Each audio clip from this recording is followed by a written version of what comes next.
Assalamualaikum warahmatullahi wabarakatuh. Halo, ketemu lagi dengan saya, eee, Bu Amel ya. Eee, Kali ini belajar sama Bu Amel ya, akan mempelajari tentang persamaan kuadrat. Persamaan kuadrat apa ya yang akan kita pelajari sama-sama pada kali ini? Nah, pada kali ini kita akan belajar bersama Bu Amel, yaitu sifat-sifat akar persamaan kuadrat berdasarkan diskriminan. Nah, ini sebenarnya materi SMP ya, namun kita ulas kembali di kelas 10 ini ya, kelas 10 fase E untuk kurikulum merdeka. Nah, misal Bu Amel punya persamaan kuadrat AX kuadrat ditambah BX ditambah C sama dengan 0. Seperti yang sudah kita ketahui bersama bahwa persamaan kuadrat itu memiliki dua akar. Kita misalkan akar-akarnya itu adalah X1 dan X2.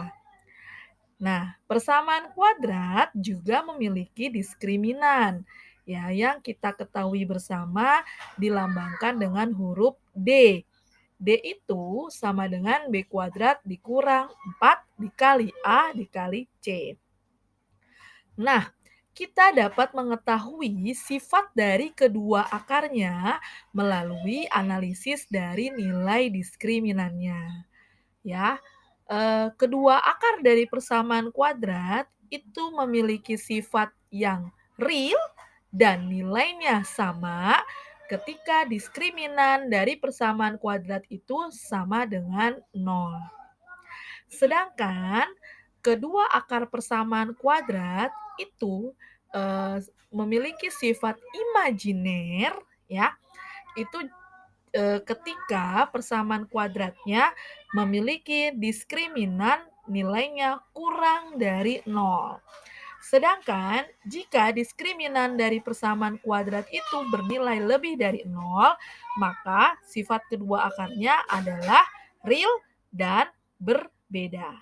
Nah, ini 3 sifat dasar dari akar-akar persamaan kuadrat. Oke, sekarang kita lihat contoh soalnya ya. Contoh soal pertama ini, contoh soal yang paling sederhana ya, yaitu menentukan sifat-sifat akar persamaan kuadrat dengan memperhatikan diskriminannya. Saya beri contoh persamaan kuadratnya adalah X kuadrat dikurang 2X ditambah 1 sama dengan 0. Nah, bagaimana kita menganalisis sifat-sifat dari persamaan kuadrat tersebut, ya, sifat-sifat akarnya, tanpa kita mencari nilai dari akar persamaan kuadrat tersebut, ya. Nah, yang pertama langkahnya adalah hitung diskriminannya, ya. Nah, diskriminannya itu adalah B kuadrat dikurang 4 dikali A dikali C. Oleh karena itu, kalian harus mengidentifikasi dulu berapa nilai A-nya, berapa nilai B-nya, dan berapa nilai C-nya. Ya, untuk persamaan kuadrat X kuadrat dikurang 2X ditambah 1 sama dengan 0 memiliki nilai A sama dengan 1, B sama dengan negatif 2, C sama dengan 1. Ya, kenapa? Karena A, B, dan C itu adalah koefisien dari variabel-variabel yang ada di persamaan kuadrat. Ya, A sendiri adalah koefisien dari X kuadrat. Sedangkan B itu koefisien dari X. Dan C itu adalah konstanta. Ya.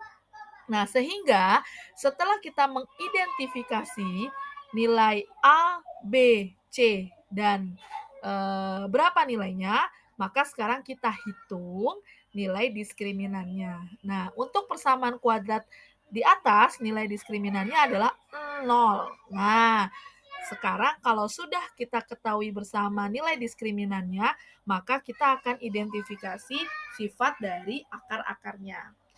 Karena nilai D-nya sama dengan 0, maka persamaan kuadrat X kuadrat dikurang 2X ditambah 1 ya, memiliki akar-akar real dan sama ya.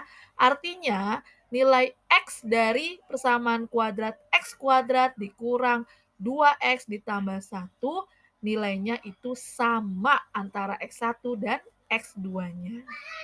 Nah, cukup jelas ya. Nanti untuk lebih memahaminya lagi, kalian bisa mengerjakan contoh lain dari persamaan kuadrat gitu.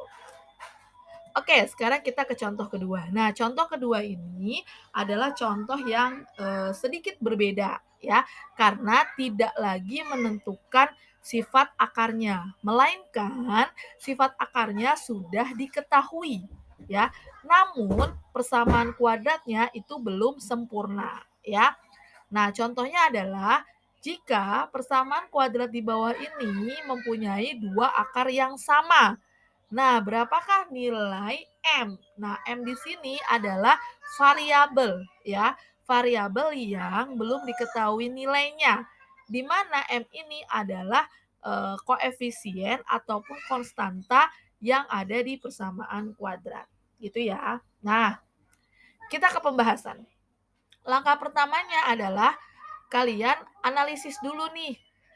Kalau diskriminannya, kalau sifat kedua akarnya adalah sama, maka nilai diskriminannya berapa?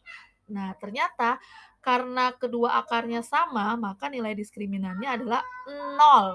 Berarti nanti kita berjalan dari D sama dengan 0. Ya. Nah, dari D sama dengan 0 kita jabarkan ya.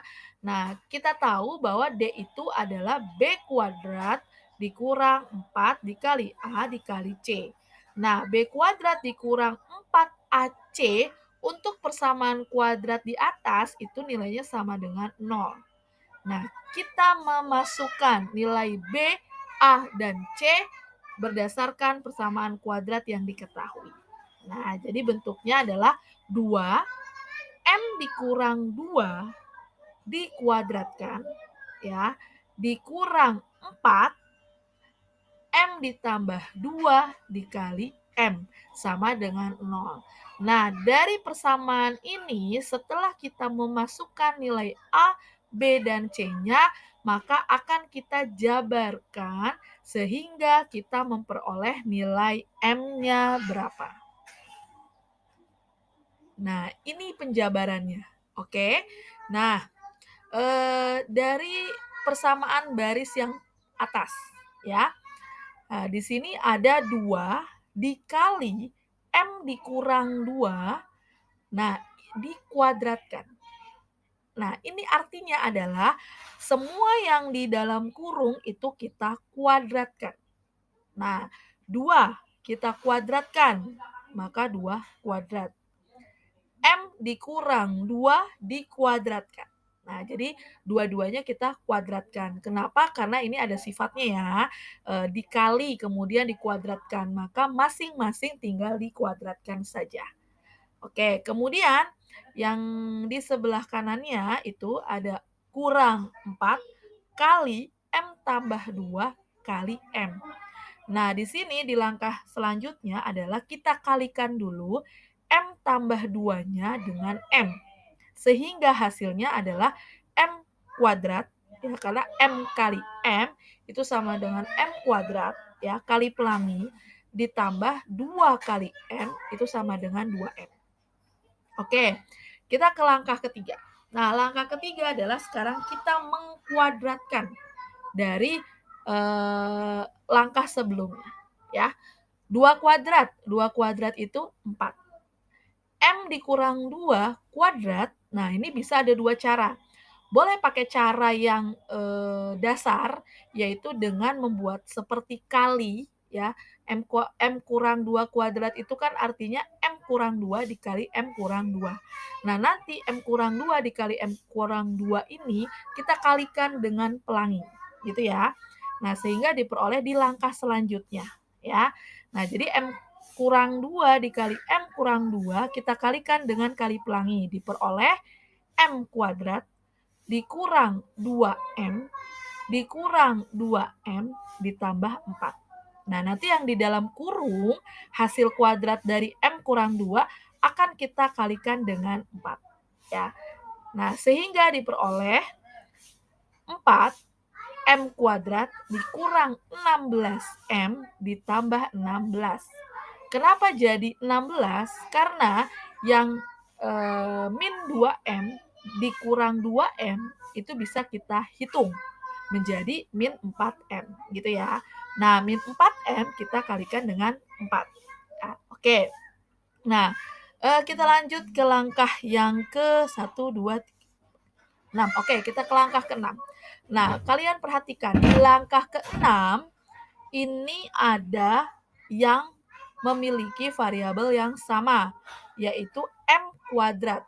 Nah, 4M kuadrat ini bisa kita hitung dengan min 4M kuadrat, sehingga hasilnya adalah 0. Nah, kemudian ada variabel M yang sama, maka variabel M itu juga kita bisa sederhanakan menjadi min 16M dikurang 8M. Oke, menjadi min 24M.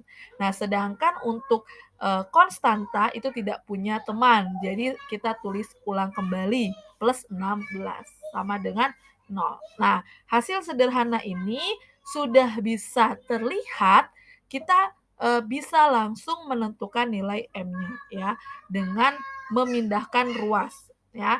M tetap berada di sebelah kiri, selain M kita pindah ke kanan ya sehingga diperoleh min 24M sama dengan min 16 ya. Jadi plus 16-nya kita pindah ke kanan karena dia tidak punya M. Langkah terakhir adalah kita tentukan M-nya ya karena ini operasinya kali sehingga M-nya sama dengan negatif 16 dibagi negatif 24. Nah, negatif dibagi negatif hasilnya adalah positif. Sehingga nilai M-nya itu bernilai 16 dibagi 24 atau 16 per 24. Kalau kalian ingin menyederhanakannya kembali, dipersilahkan. Bisa ya? Oke. Gimana penjelasannya dari 2 contoh soal? Oke, gampang ya. Nah, untuk lebih kalian bisa memahaminya, silahkan kalian saksikan video ini berulang-ulang sampai kalian paham. Dan kalian bisa mengerjakan contoh-contoh soal lain, bisa dari internet, bisa dari buku dengan tipe yang sama. Oke, terima kasih untuk kalian yang menyaksikan video saya. Ditunggu ya video saya selanjutnya di pembahasan-pembahasan materi dan soal lainnya. See you. Wassalamualaikum warahmatullahi wabarakatuh.